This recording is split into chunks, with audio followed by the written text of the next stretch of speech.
Cleveland Jacobs chose to be a deputy sheriff less than 10 years into Seminole County's existence, when it was still very much a frontier. He came from one of the pioneering families in Chulyoda. He was just a good old country boy that decided to go into law enforcement at a young age.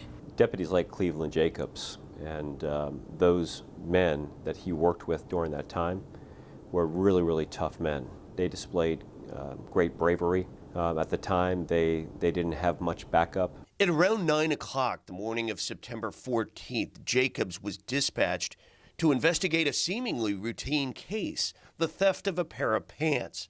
The suspect had run away.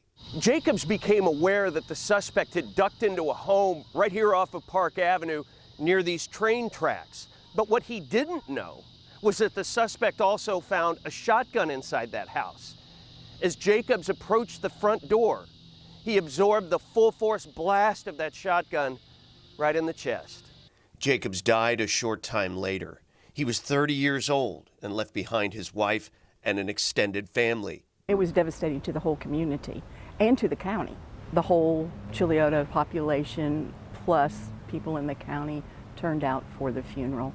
The gunman, a drifter named Percy Bayless, was tracked down hiding in this house 4 blocks down Park Avenue. Fearing vigilantes might administer their own justice, he was whisked away to Orlando and eventually jailed in Tampa to await trial. All of it starting with the seemingly routine call. There is no such thing as a routine call for service. Deputy shows up there and what seems to be a pretty cut and dry case. The following year, a jury found Bayless guilty of murder. He was sentenced to death and brought here to the jail in downtown Sanford. On March 30th, 1923, residents gathered on area rooftops to watch the only state execution in county history be carried out in this courtyard behind the jail. The Jacobs family was there to bear witness.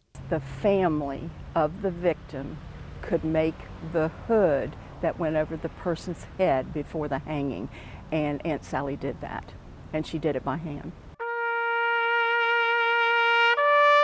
Cleveland Jacobs sacrificed his life for citizens of the new county. In return, nearly a century later, his legacy and his sacrifice are honored year in and year out. He was a hero.